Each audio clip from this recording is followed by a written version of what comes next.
Amados irmãos, graça e paz. Por favor, abra a sua Bíblia no livro de Apocalipse, no capítulo 1.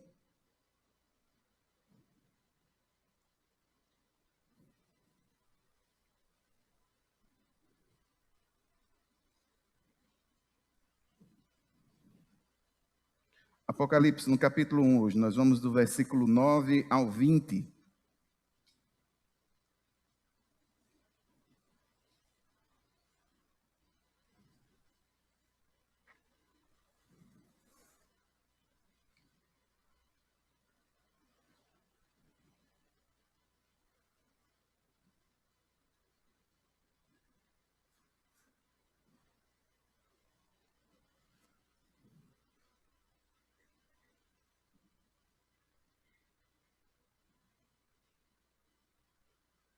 Amém, louvado seja o nome do Senhor.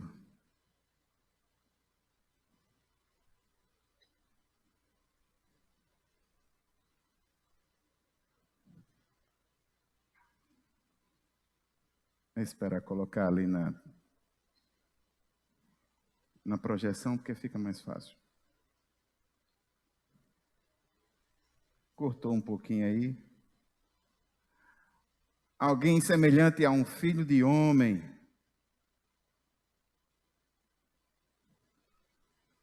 O texto diz assim: Eu, João, irmão e companheiro de vocês no sofrimento, no reino e na perseverança em Jesus, estava na ilha de Patmos por causa da palavra de Deus e do testemunho de Jesus. No dia do Senhor, achei-me no Espírito e ouvi por trás de mim uma voz forte, como de trombeta, que dizia: Escreva num livro o que você vê e envie a estas 7 igrejas: Éfeso, Esmirna, Pérgamo, Tiatira, Sardes, Filadélfia e Laodiceia.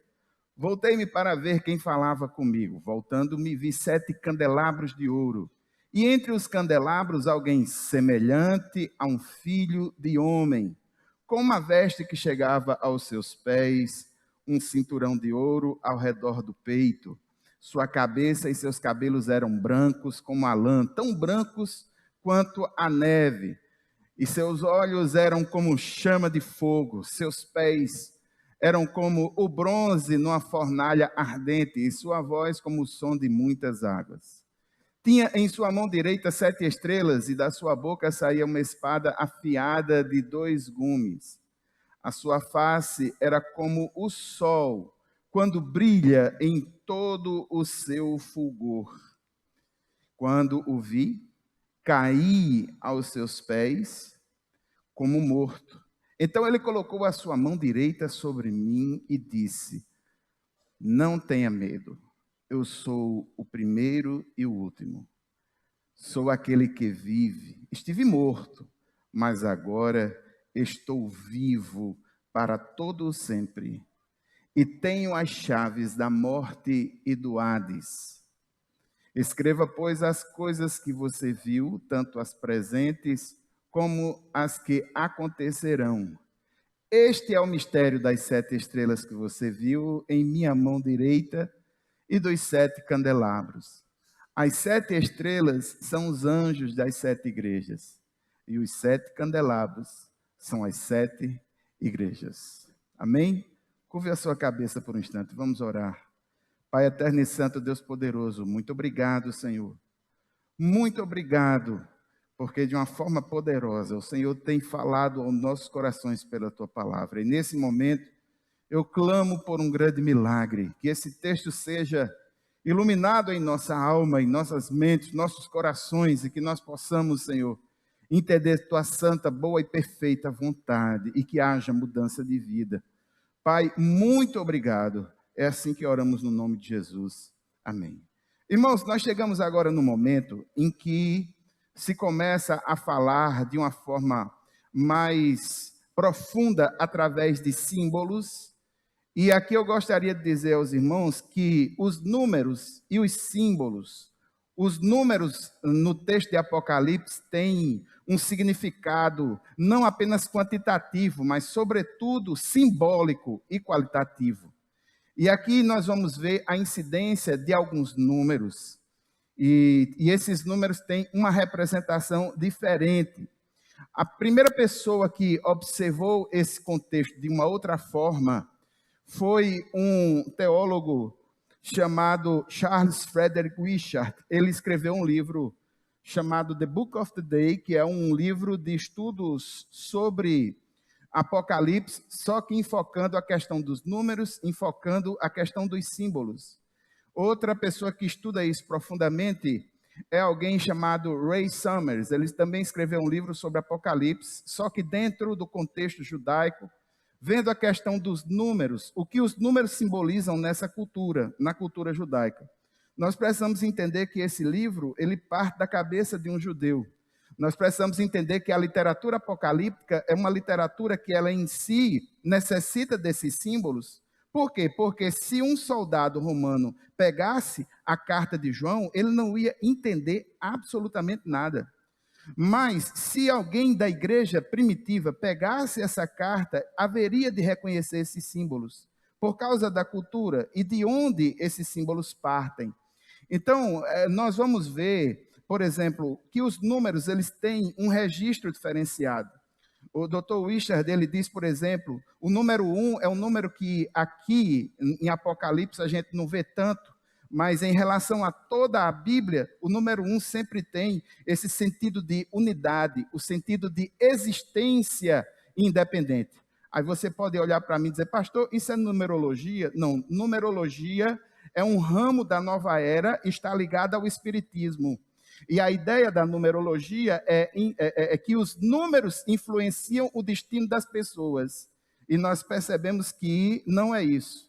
Os textos bíblicos e os textos apocalípticos, em linhas gerais, em determinados momentos, utilizam os números como símbolos para, por estes números, também mostrar aspectos de princípios que estão envolvidos com a narrativa bíblica. Então, o número 1 tem esse sentido de unidade, tem esse sentido de independência. Nós não vemos muito o número 1 sendo aplicado nos textos de Apocalipse. O número 2 geralmente tem um sentido de fortaleza, de confirmação, de coragem, de energia duplicada. Lá em Eclesiastes, o Salomão vai dizer, é melhor serem 2 do que ser 1. Você vai ver que geralmente todos os grandes movimentos bíblicos e que tratam com pessoas, geralmente são enviados em duplas. Você vê os espias que foram enviados à terra no Antigo Testamento, eram 12 que em grupos de 2 deram as suas respostas. Você vai perceber que 10 deram uma resposta negativa e 2 deram a resposta positiva, porque o sentido do número 2 dentro da cultura judaica é esse sentido de confirmação. Tanto é que no livro de Levítico, alguma coisa a nível de testemunho é aceita se tiverem 2 ou 3. Então, sempre tem esse sentido de confirmação. São 2 alianças. No livro de Mateus, no capítulo 17, no Monte da Transfiguração, junto com Jesus, aparecem 2, Moisés e Elias. Você vai perceber no texto de Apocalipse, mais na frente, 2 testemunhas haverão de estar falando. Então, o sentido número 2 é esse sentido de confirmação. O número 3 já é um número mais, digamos assim, é um número mais divino. E ele está diretamente ligado à questão da família também. O doutor Wishart, ele diz que, pelo fato do homem encontrar em seu lar primitivo o amor paterno, amor paterno, o amor materno e o amor filial, acha-se na família um reflexo desse grande amor de Deus. E nesse grande amor, o amor que expressa amor, bondade e afeto dentro do seio familiar. E na cultura judaica, se pensa em 3 como um número divino, um número que traz essa harmonia, essa bondade desse ser divino. Eu não vou explicar todos os números, irmãos, senão vou sair daqui, a gente vai sair daqui de meia-noite. Mas eu gostaria de chegar no número 4, porque o número 4 está ligado à terra. O número 4 é um número cósmico. Por quê? Porque na cultura judaica o pensamento está nas direções norte, sul, leste e oeste. Você vai perceber no Antigo Testamento que os anjos, em linhas gerais, estão nos 4 cantos da terra. Você vai perceber que, dentro do raciocínio judaico, a terra ela é como se fosse uma espécie de uma boleira, onde tem um sentido plano e uma redoma, e que nos 4 pontos principais, norte, sul, leste e oeste, os anjos do Senhor estariam em tese guardando. A ideia é essa. Ou seja, o número 4 é um número de plenitude, mas é um número que reflete o mundo em que os homens vivem, trabalham, morrem, e isso é simbolizado pelo número 4. Aí aqui vem uma grande sacada, o número 7. E por que é que o número 7 é um número de plenitude? Porque o número 7 é a junção do número 3, que é plenitude divina, e o número 4, que é plenitude no mundo. 4 mais 3, 7, plenitude total, profundamente pleno. É por isso que o número 7 está ligado a essa plenitude. É por isso que o número 7 está ligado, é uma dimensão ampla, é pleno tanto no céu como na terra, é profundo, é cheio, é pleno, é grande. Eu vou parar por aí, irmãos, porque a partir do momento que forem aguardando, forem chegando os números, eu vou explicando cada um deles. Então, veja, você aqui vai começar a ver nesse texto alguns desses símbolos. E esses símbolos têm a ver com a cultura judaica. Ali em cima nós temos um candelabro. Hoje se falou em candelabro. O candelabro era uma das peças que estavam dentro do tabernáculo e posteriormente dentro do templo. Aqui nós temos também uma chave. Isso aqui é uma chave. Isso é uma chave dos móveis na Palestina do século I. Quando você pensar em chave, não pense nessa chavinha que você tem, nem aquela chavinha canivete que abre, ou que naquela época não existia isso, não. A chave é um troço como isso aqui é uma chave, geralmente marcando a questão da autoridade, a autoridade que se tem de abrir e fechar as coisas. Ali, olha, está sendo tocado uma trombeta, essa trombeta tem nome, chama-se shofar. As trombetas, elas eram utilizadas dentro da cultura judaica para reunir o povo para reuniões solenes, reuniões muito importantes. Quando algo muito solene, muito importante, haveria de ser falado, geralmente essa convocação entre as tribos era feita com trombeta. Então, quando as tribos ouviam a trombeta, as principais clãs vão se reunir, algo muito importante haverá de acontecer. Você também vai ver nos textos apocalípticos coisas ligadas a pedras preciosas, a pedras que inclusive a gente não sabe nem o que é.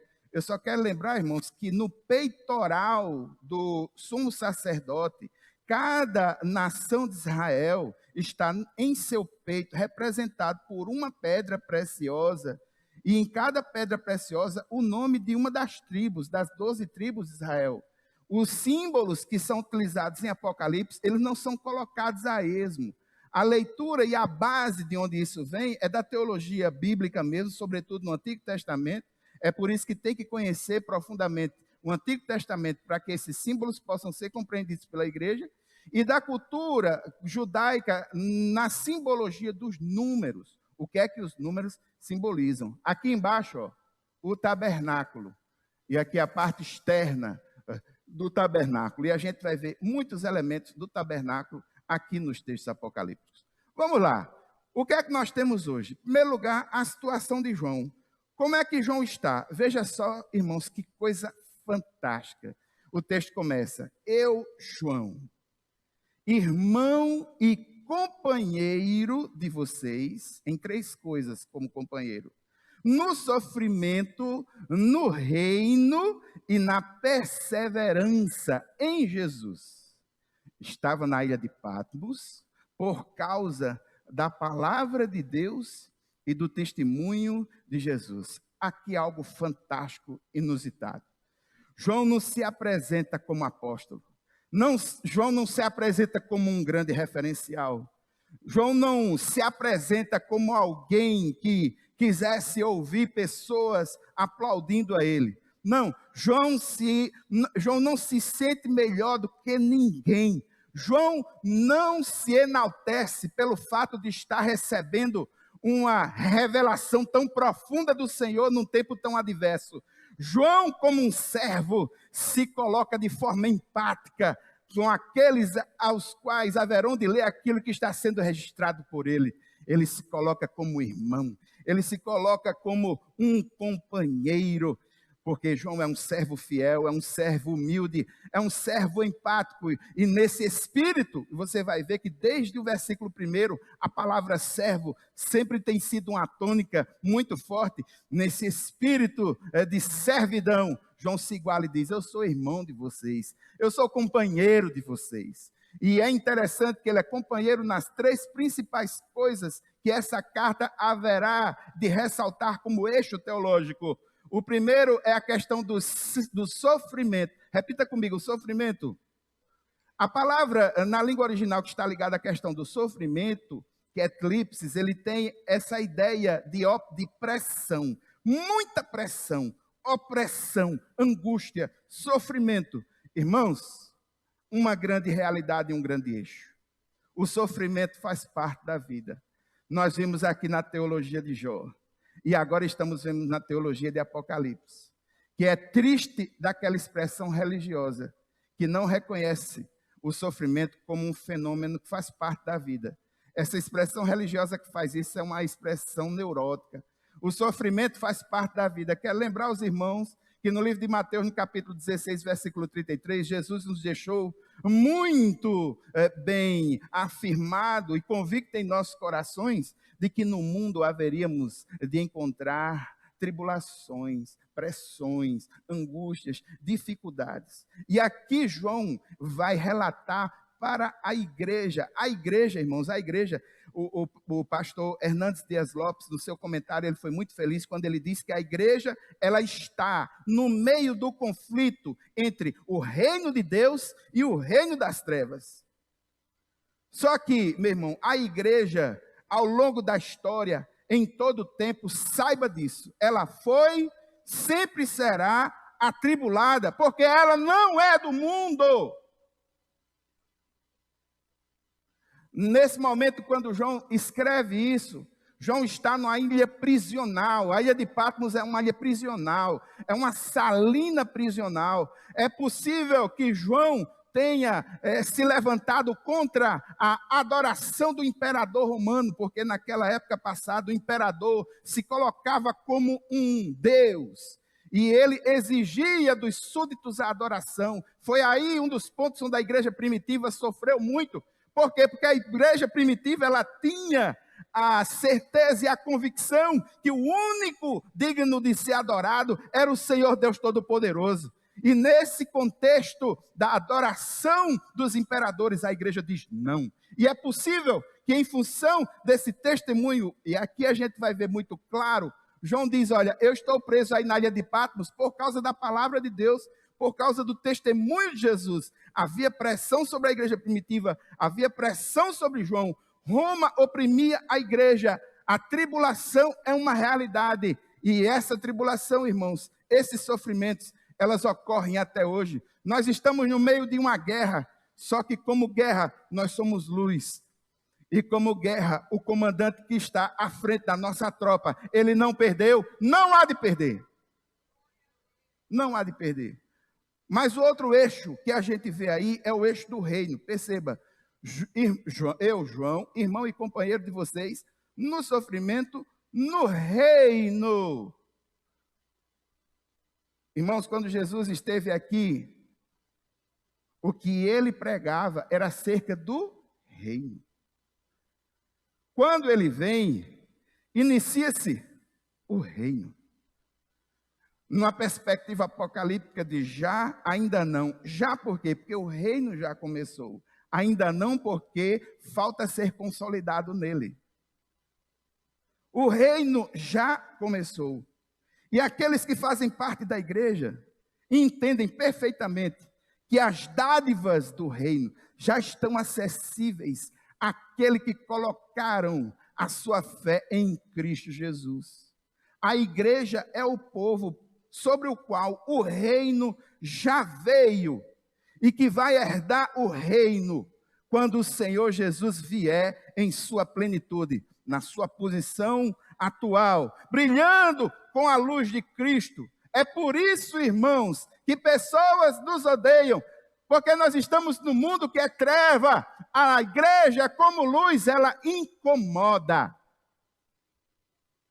A igreja, como luz, ela incomoda. Porque muitas vezes ela tem a possibilidade de levar luz a algumas coisas e sensibilizar sobre algumas questões que o mundo pensa que é certo. E como diz o texto bíblico, há caminhos que ao homem parece ser bom, mas os seus fins são caminhos de morte.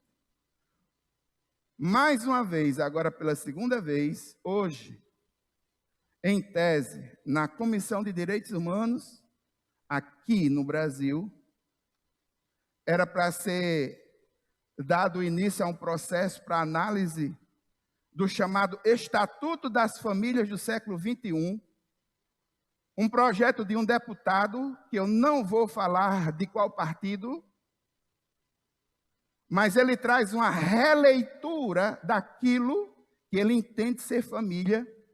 No artigo 2, eu vou falar para os irmãos que a função da igreja é trazer luz às trevas.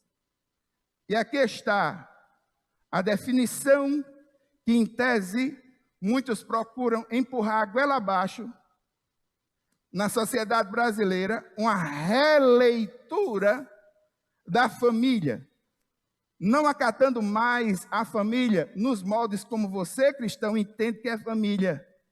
Família tradicional, como coloca a palavra de Deus. Olha o que é que ele diz no artigo 2.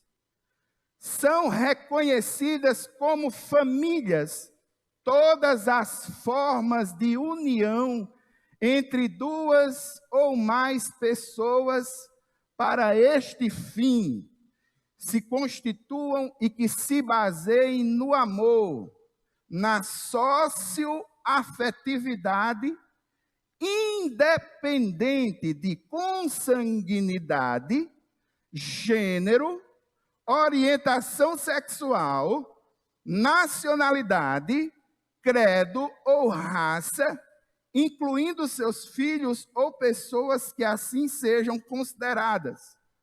O poder público proverá reconhecimento formal e garantirá todos os direitos decorrentes da constituição de famílias na forma definida no caput. É um artigo que traz ambiguidades e, nesse capítulo, de uma forma muito específica, ambiguidade da consanguinidade, e é possível que muitos entendam acatamento, a família deixa de ser o núcleo como nós conhecemos e passa a ser qualquer acatamento social, qualquer aglomeração social que se une para viver é considerado família.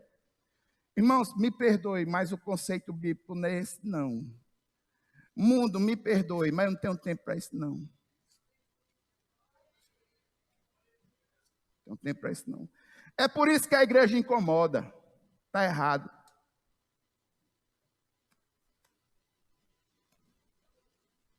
É por isso que a igreja incomoda. Irmãos, nós perdemos a nossa essência, o nosso jeito de ser. A cada ano, uma letrinha vai sendo acrescentada à definição do ser humano, em tese, na sua condição de gênero. Já foi L, já foi LG, já foi LGB, já foi LGBT. Mandaram para mim, uma das mais atuais, um cara que estuda sobre isso.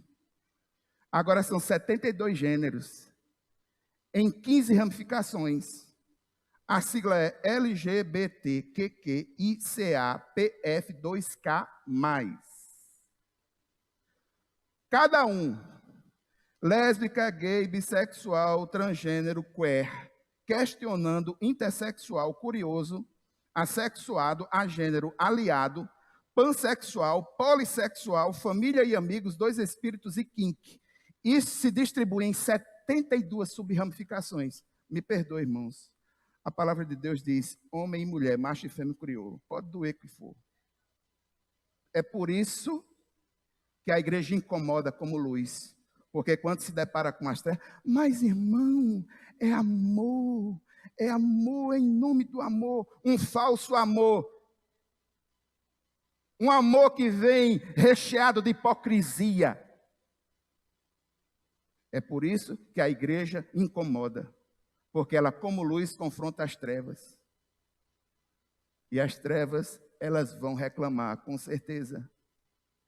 Por quê? Porque não entendem que natural é como Deus fez. E todas as vezes que o homem mete a mão naquilo que é natural, pode ter certeza, ele vai sofrer algum tipo de consequência. E já sofre. A degeneração humana é tão grande que o senso de identidade humano está se perdendo. Está se perdendo.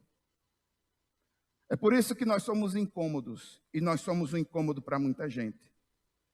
É por isso que, de acordo com os nossos princípios, meu irmão, e aqui eu quero avisar uma coisa para você.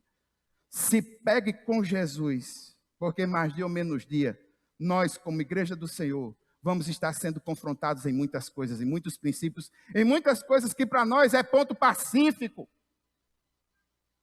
Muitas coisas que para nós já está definido, já está claro. Para eles não, porque eles vivem uma filosofia relativista, é a verdade sobre o seu ponto. Nós não temos relativismo, não. Nós temos um absoluto. O nosso absoluto é o nosso fundamento. É a palavra, é o Senhor Jesus Cristo. Só que entre o reino e entre a tribulação existe um núcleo central. Perceba, sofrimento, reino e algo que une essas duas coisas, que é a perseverança. Por causa da perseguição, irmãos, por causa do sofrimento, nós precisamos ter esperança em nossos corações. Só existe um caminho entre o sofrimento e o reino, entre a aflição e a glória. Esse caminho é o caminho da perseverança. Olhe para a pessoa ao seu lado, diga: vigia, vaso.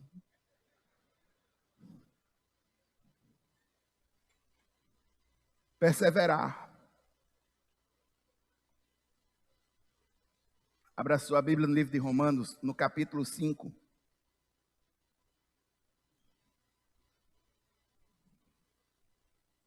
Romanos, no capítulo 5. A importância da esperança para as nossas vidas. Romanos, no capítulo 5.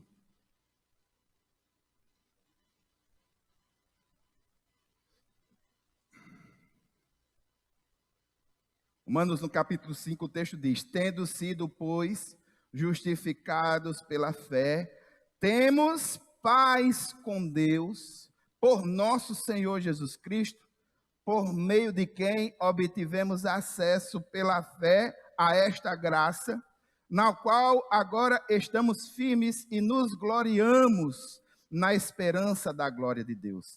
Não só isso, mas também nos gloriamos nas tribulações, porque sabemos que a tribulação produz perseverança.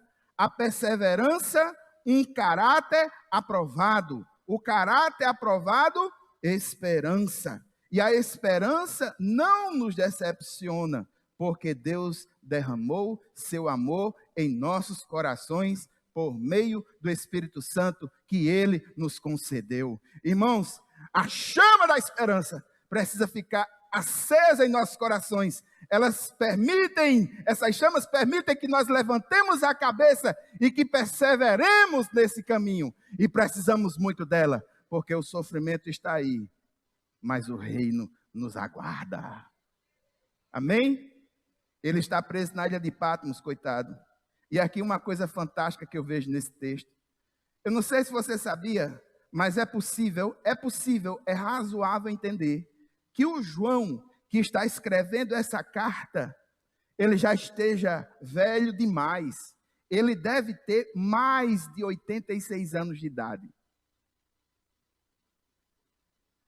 Irmãos, eu não sei vocês, eu tenho epicondilite nos braços. Eu não cheguei nem a 50 anos de idade. De vez em quando eu tenho que botar uns troços aqui, porque é uma dorzinha, que nem um choquinho que dá aqui, que anula os braços. Sabe o que é? Problema de lacifoia. Lacifoia a juventude. Por 50 anos. Aqui nós vemos João com mais de 80 anos, preso. Ele está numa ilha prisional, trabalhando numa salina. Ele está preso porque o que é que esse velhinho fez de tão grave? Dando testemunho de Deus, afirmando suas convicções. O que é que acontece com ele? Preso. O que eu acho interessante desse texto, irmãos, é o confronto que esse texto faz conosco. Porque João estava preso no seu corpo, mas o seu espírito estava livre. Livre. Livre. Muitas e muitas pessoas conseguem transcender a realidade, porque a coisa mais importante está liberta. Eu me lembro de Paulo, o final da vida de Paulo praticamente preso. As prisões eram uma perspectiva tão real na vida de Paulo, que 4 cartas ele escreve da prisão. A prisão era uma coisa tão certa na vida de Paulo. Por que é que Paulo estava lá? Para defender sua causa, e ele entendia que defendendo sua causa também estaria ajudando o cristianismo. Preso por fora, mas livre por dentro. Eu posso dizer outro, no Antigo Testamento. Alguém que foi preso porque fez o certo, do jeito certo, para a pessoa certa. Daniel. Preso, juntamente com os leões na cova, mas o seu espírito livre. Hoje eu me deparo com a situação oposta. Pessoas que têm a possibilidade de ir daqui para lá, com a facilidade do Uber, que você liga, já sabe quanto é que vai gastar e sai daqui para lá, não se preocupa com o estacionamento, né? Comodidade, se quiser vai de bicicleta, vai a pé, as ruas são pavimentadas. Livre, você pode ir. Livre até para falar do evangelho, que o Brasil não tem restrições. Se eu quisesse, em tese, e a gente pudesse, esse culto poderia ser lá fora, na rua, era só pegar os ofícios e tal, e tal, e tal. A gente daria, temos liberdade no Brasil para isso.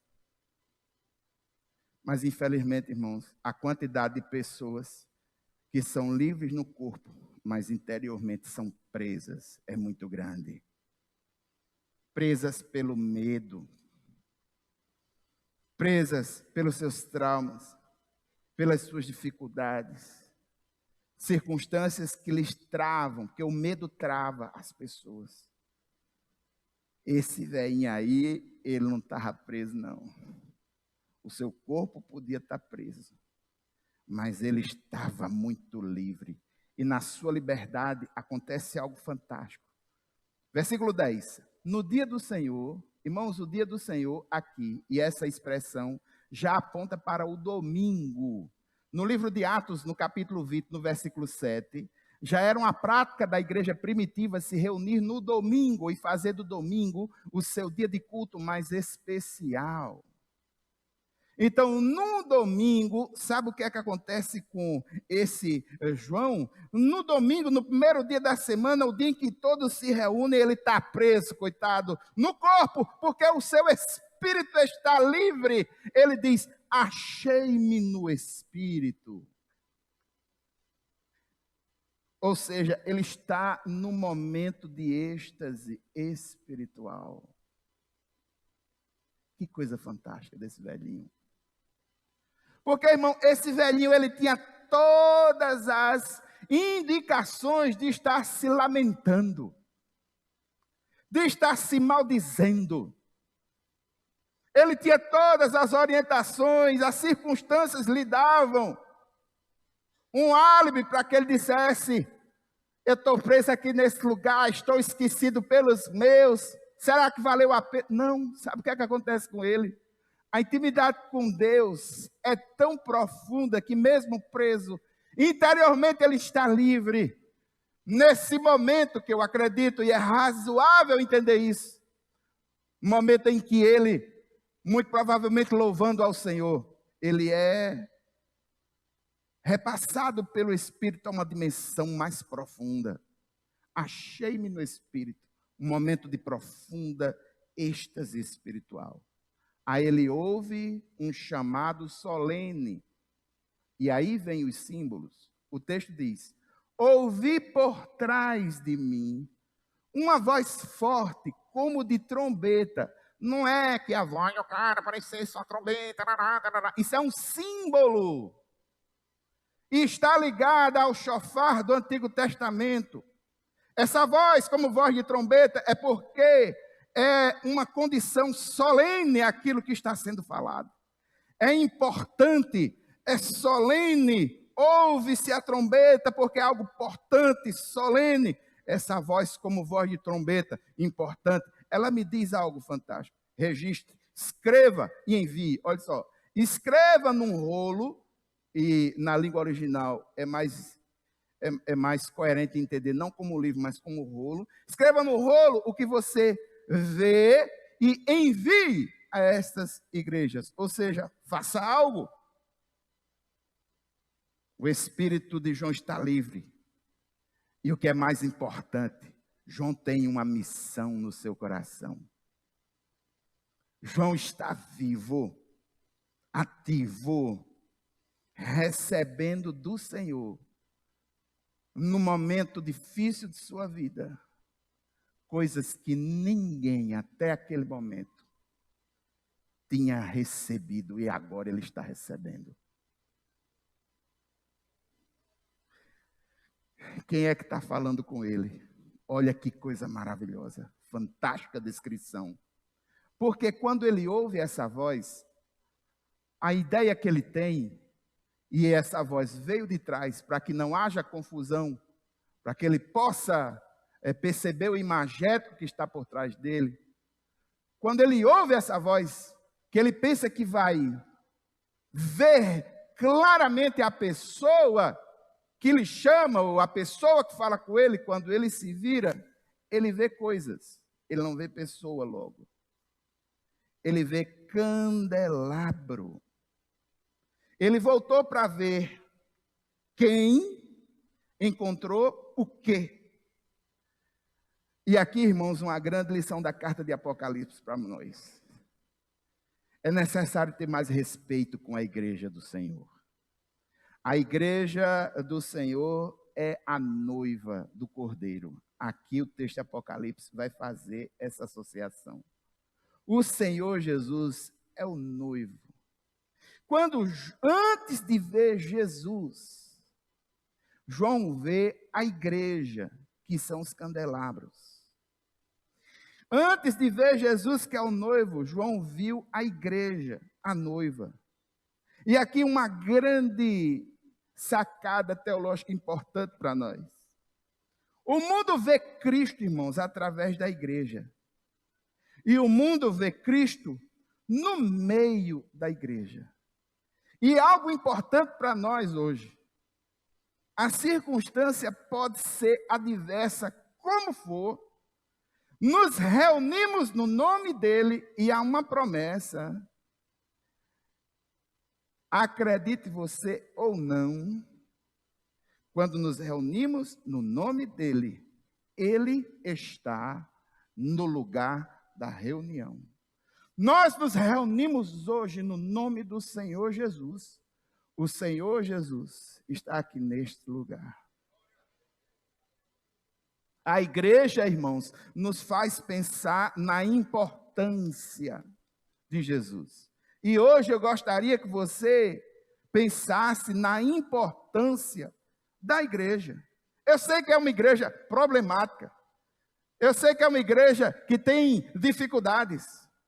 Mas pode ser o que for, meu irmão. A igreja nem é minha, nem é sua. É a noiva do Senhor. Nós temos que ter cuidado quando falamos dela.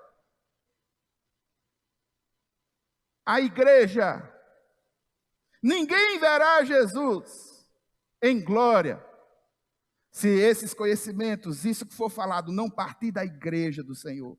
Como igreja do Senhor, meu irmão, nós precisamos estar juntos. Como igreja do Senhor, nós precisamos estar unidos. Você é a luz do mundo. E a igreja é esse grande candeeiro, esse grande candelabro. Só que nós não refletimos uma luz que é nossa, eminentemente nossa. Nós refletimos a luz de Cristo. Nós refletimos a luz de Cristo.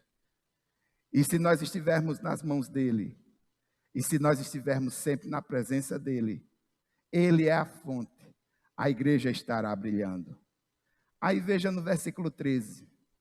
Voltei-me para ver quem falava comigo, voltei-me e vi 7 candelabros. E entre os candelabros, alguém semelhante a um filho de homem. Esta expressão é uma expressão messiânica.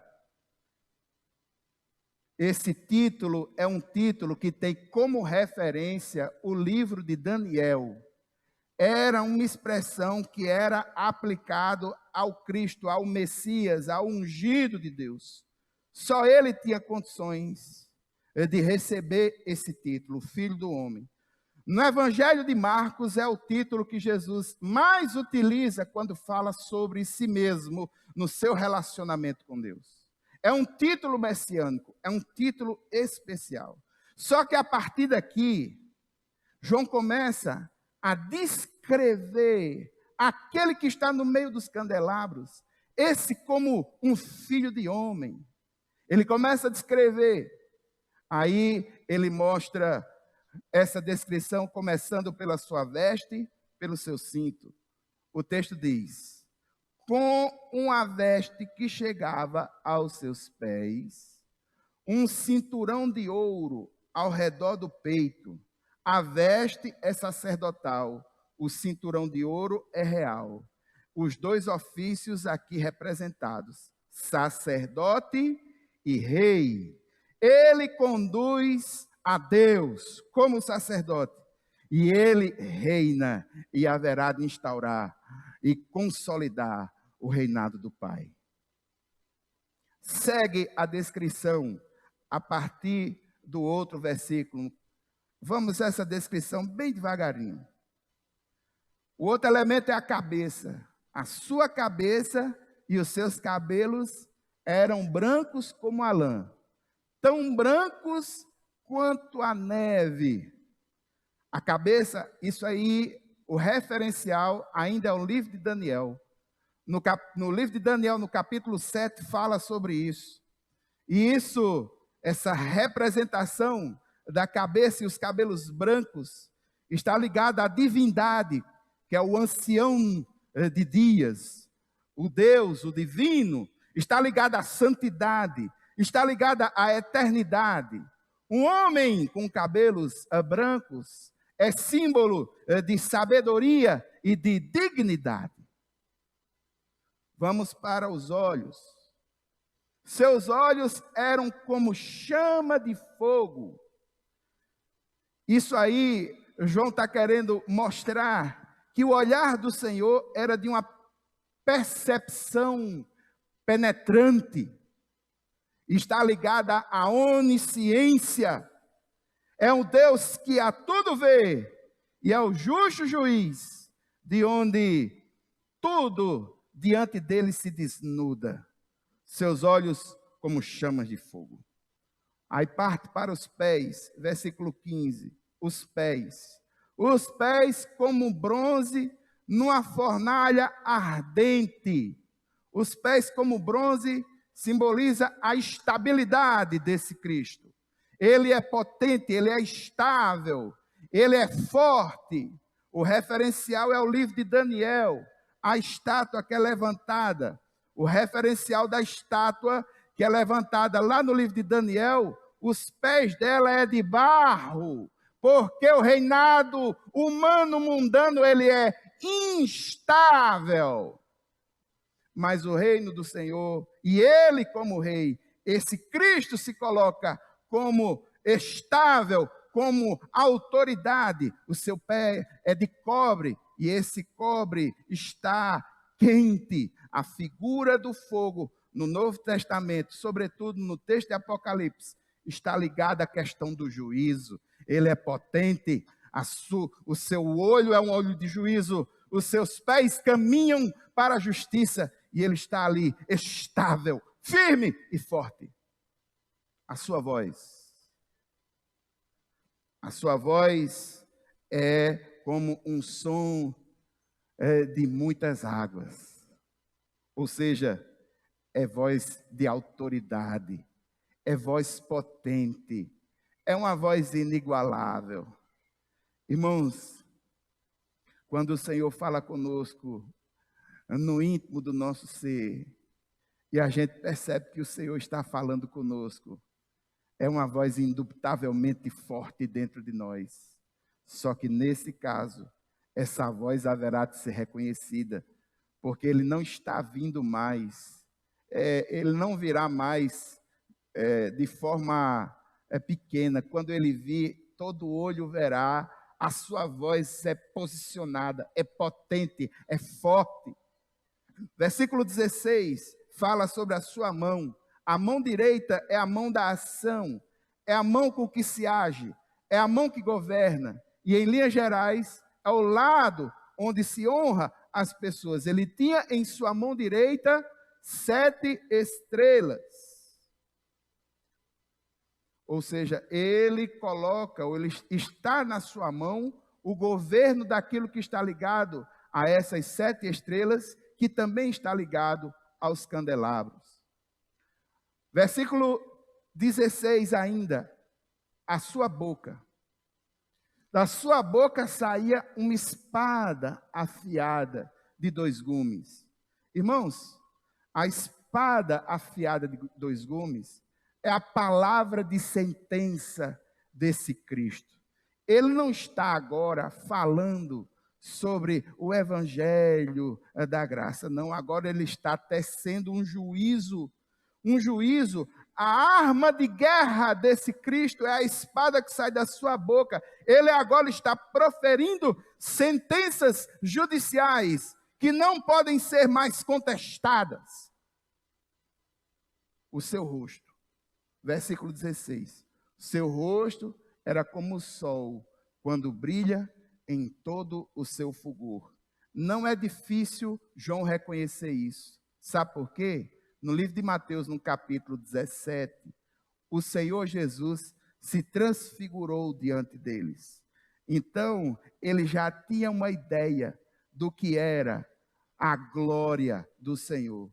Sabe o que aconteceu num primeiro momento?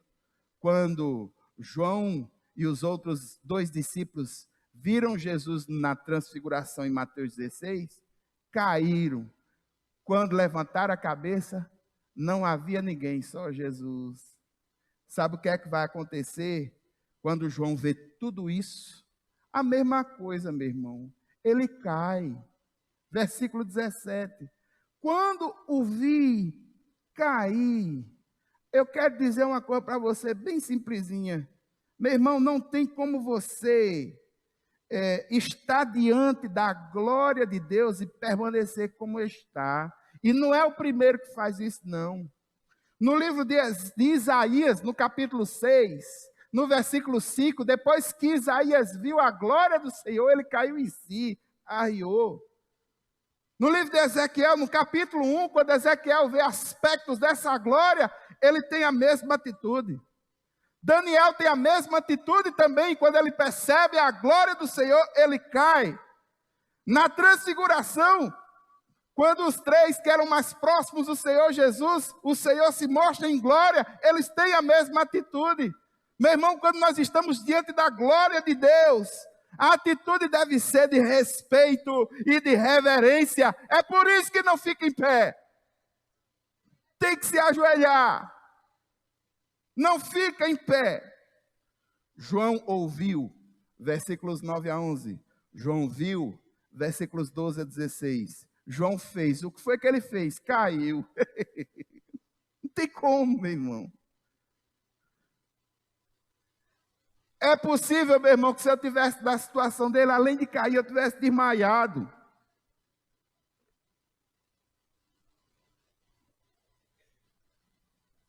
Com esse imagético de glória na sua frente, duvido. Agora, irmãos, um grande Uma grande dádiva do Senhor e algo que conforta demais a igreja. Ele está caído, é verdade. Aí ele vai e coloca a sua mão direita sobre João e diz: não tenha medo.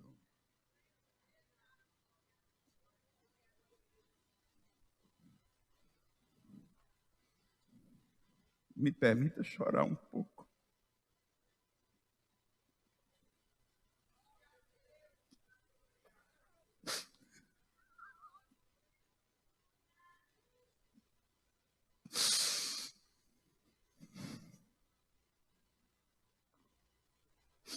Não tenha medo.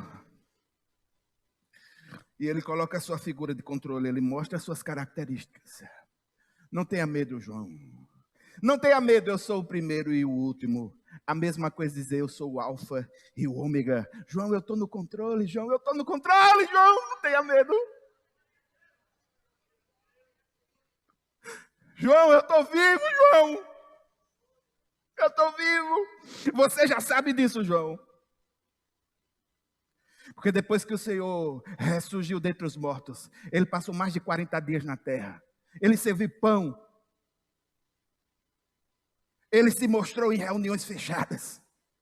João sabia que ele estava vivo. Mas diante daquela situação terrível, com as dores da idade, abandonado numa ilha prisional, recebendo uma glória como essa, Jesus chega a ele e diz: João, não tenha medo não, João, eu estou aqui no controle. É papai que está no controle, João, é papai que está no controle, João. Eu estou vivo, João. De fato, João, eu tive morto. Eu tive morto, mas agora eu estou vivo. Eu estou eternamente vivo.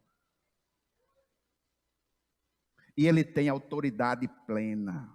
E aqui ele reverbera Mateus 28, 18. Mateus 28, 18, Jesus diz assim: toda autoridade me foi dada no céu e na terra. E aqui ele repete isso dizendo: olha, eu tenho as chaves, ou seja, eu tenho autoridade plena sobre o mundo vivo e sobre os mortos. E nesse caso aí ele reforça sobre os mortos. Sabe por quê? Porque ele está vivo, ele venceu a morte, ele matou a morte. Eu tenho autoridade plena sobre a vida, eu tenho autoridade plena sobre a morte. Hades, é possível que na sua Bíblia possa estar inferno, é possível que na sua Bíblia possa estar Sheol, é possível que na sua Bíblia tenha o mundo dos mortos, é possível que na sua Bíblia tenha só sepulcro, é porque todas essas ideias apontam para essa palavra, Hades, que é morte. Morte. Ele tem as chaves da morte. Meu irmão, se você recebeu algum diagnóstico e esse diagnóstico lhe impressionou, o diagnóstico médico, se o diagnóstico não partiu do Senhor Jesus, meu irmão, há esperança. É Ele quem tem as chaves. É Ele quem faz no tempo dele. E tchau. Como diz o teólogo, não existe nenhum centímetro quadrado em todo o universo, ou como querem alguns, em todos os universos, que Jesus não diga: é meu. Toda autoridade. Encerrando aí, ó, versículo final, discernimento e ordem, 19 e 20. Escreva, pois, as coisas que você viu, tanto as presentes como as que acontecerão. Discernimento por quê? Porque aqui o próprio Jesus, ele relembra o passado do discipulado de João. Porque no passado, Jesus ensinava por parábolas. Aí os discípulos que eram mais próximos, Jesus reunia e explicava com mais profundidade o que significava as parábolas. Aí aqui Jesus relembra o discipulado de João e diz: João, você vai registrar, vai, mas entenda o jeito que eu quero que você registre. A tirada é assim, olha. Você viu o candelabro? Foi. Então, esse é o mistério das 7 estrelas que você viu, na sua mão direita e dos 7 candelabros. As 7 estrelas são os anjos das 7 igrejas, e os 7 candelabros são as 7 igrejas. Aqui veja, as igrejas do circuito da Ásia, Éfeso, Tiatira, Pérgamo, Parará, e por causa do número 7, uma representação da igreja como um todo, todas as igrejas em todos os tempos. Mas aqui, irmãos, eu quero fazer uma observação necessária. É a questão do anjo. Existem 3 grandes possibilidades de explicação para a questão do anjo. Em primeiro lugar, que seriam mensageiros celestes específicos de cada igreja. Existem comentaristas que defendem isso. Personificações do Espírito Santo em cada igreja. É muito pouco o número de comentaristas que defendem isso. Eu não vejo muita razoabilidade. Mas existe no meio popular a ideia de que esses 7 anjos são os pastores da igreja. Eu quero avisar uma coisa para os irmãos. Em nome de Jesus, não existe nenhum elemento que se possa fazer a associação convicta de que esses anjos são os pastores. E eu vou além. Em nome de Jesus, não entenda isso desse jeito não, porque prejudica a gente que é pastor. Nos distancia. E você cria uma imagem dos pastores que não é a realidade. Irmãos, eu não sou anjo. Pastor Tomás ali, os cabelos já estão brancos. É verdade. Alguns já foram arrebatados. Ele vai se encontrar com esses cabelos na glória. Mas eu tenho plena convicção e alerto aos irmãos, também não é anjo não.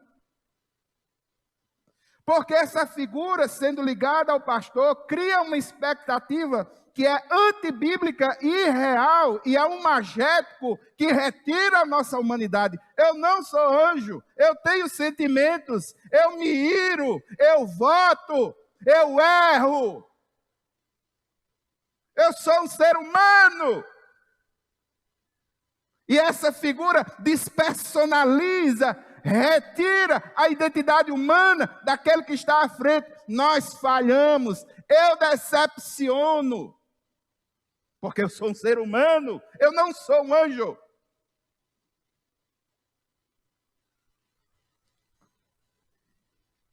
Os anjos não têm desejos que eu tenho. Eu, pastor Tomás, pastor, nós somos seres humanos. Agora, com certeza, é algo que está ligado à igreja. Irmãos, quais são as grandes verdades espirituais que eu gostaria de realçar nessa noite? Em primeiro lugar, irmãos, eu gostaria de realçar o exemplo de João. O exemplo de João Batista, o exemplo de João Apóstolo, para mim é fantástico. No meio de dificuldades, as tribulações, ele mantém a sua fé, ele mantém o foco, ele mantém a sua vida devocional. E como um velhinho de mais de 86 anos, ele está lutando pela vida e ele tem uma missão em seu coração. Segunda grande coisa, a posição e a condição de Jesus expresso nas características que ali foram tomadas. Jesus é aquele que está entre os candelabros, e o candelabro é a igreja. E os anjos que são respectivos dos candelabros, de alguma forma, ou de liderança humana ou espiritual, não há uma certeza clara sobre isso. Esses anjos estão nas mãos desse Jesus. Ou seja, é conveniente entender que Jesus é o Senhor da igreja. E esse Jesus que você crê, meu irmão, e que é o Senhor da igreja, ele está vivo. Ele tem toda a autoridade. Ele tem todo o poder. Eu gostaria, irmãos, de refletir naquilo que está por vir à igreja do Senhor. Quero cantar uma canção que expressa muito isso que está acontecendo aqui, sobretudo no exemplo de João e das perseguições que a igreja primitiva passava e que nós não estamos longe de passar. Sempre vou lembrar da coragem, do amor, da firmeza e bondade, da fé e devoção da igreja do tempo de Paulo, de Pedro e João, que enfrentavam a fúria de Roma, mas nunca negavam sua fé de cristão. É um exemplo para mim, verdadeira lição. Eu queria ver a bravura dos santos em plena arena, enfrentando os leões. Quanto mais a fogueira queimava, se ouvia o louvor dos nossos irmãos. Sobre o sangue tombavam nas ruas, chegavam nos céus com a vitória nas mãos. É um exemplo para mim, verdadeira lição. Oh,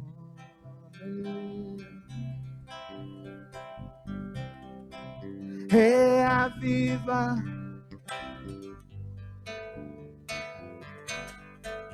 faz a chama arder nesse povo, como eram os primeiros cristãos. Oh, meu Deus, reaviva tua igreja de novo, faz tua chama arder nesse povo. Começando aonde?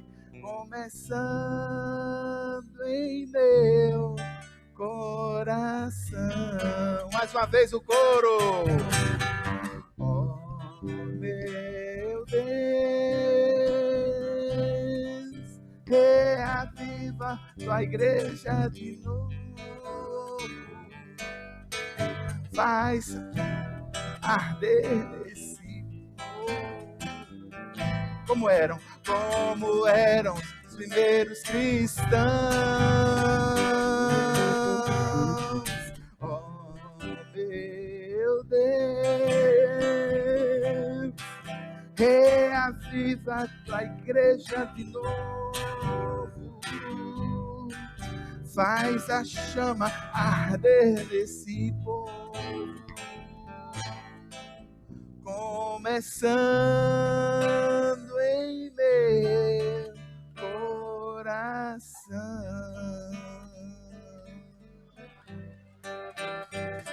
Aleluia, glória a Deus.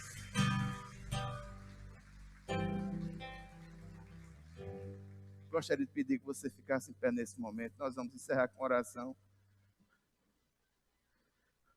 Irmãos, eu olho para esse texto, o imagético que vem na minha cabeça, um velhinho com mais de 86 anos, mas por dentro livre, vivo, ativo, liberto.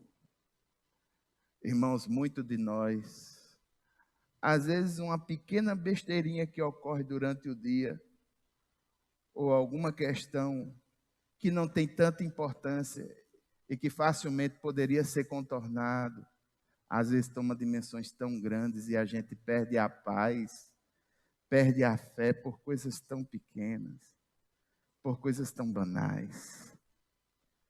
O exemplo de João para mim e as características do Senhor. O Senhor é Senhor da igreja. Eu gostaria, irmãos, de orar por um avivamento em nossas vidas. E eu quero orar, irmãos, por um avivamento na igreja brasileira. Por quê? Porque nós somos livres para andar de um canto para outro. Mas muitos de nós não têm sido livres internamente. E têm amargado. Está dentro da casa do Senhor, sem perspectiva, sem esperança nenhuma. Isso me dói tanto. É muito ruim quando a gente está diante de Deus e Jesus está nesse lugar. E a gente não tem essa percepção nítida em nossos corações. E entra e sai nas reuniões. E é como se nada acontecesse. Meu irmão, em nome de Jesus, precisamos de um avivamento. Eu preciso de um avivamento. Quem precisa de um avivamento aí, vai orar comigo agora. Pai eterno e santo, Deus poderoso, nós queremos colocar nas tuas mãos, Senhor, a nossa vida. Senhor, nós queremos, Senhor, ser como João, que não olhar para as adversidades, nem para as condições, mas ter uma percepção digna e profunda de Ti. Meu Deus, meu Pai, em nome de Jesus, muitos de nós temos liberdade de ir para um lado, para o outro, temos liberdade de fazer, de tomar decisões, temos liberdade de estar em lugares distintos, temos liberdade de viajar, às vezes, até para o exterior. Mas, Senhor, nós queremos liberdade interior, nós queremos estar cheios do Teu Santo Espírito, Pai. Meu Deus, meu Pai, reaviva a nossa igreja, Senhor. Reaviva as igrejas do campo paraibano, reaviva as igrejas brasileiras, um reavivamento real, não só de palavras, mas de atitude também. Senhor, faz o nosso candeeiro brilhar com força, Pai, levando a verdade do Evangelho. Pai, eu quero nesse momento clamar pela liderança evangélica brasileira como um todo. Muitos têm se equivocado em algumas de suas decisões, muitos têm se unido em palcos indignos, mas, Pai, nós fomos levantados, Senhor, para ser luz. A luz não coabita com as trevas, e nesse sentido nós te pedimos, Senhor, nos dá poder para sermos o que precisamos ser. Nos restaura, nos refaz. Nós oramos no nome de Jesus, a igreja diz, amém. A graça do Senhor Jesus Cristo, o amor de Deus, a comunhão e as consolações do Espírito Santo seja sobre cada um de nós, hoje e sempre. Amém, amém. Olhe para o seu irmão, diga assim, vigia, vaso. Oh, meu Deus, reaviva tua igreja de novo. Faz a chama arder nesse povo, como eram nos primeiros cristãos. Oh, meu Deus, reaviva tua igreja de novo. Faz a chama arder nesse povo, começando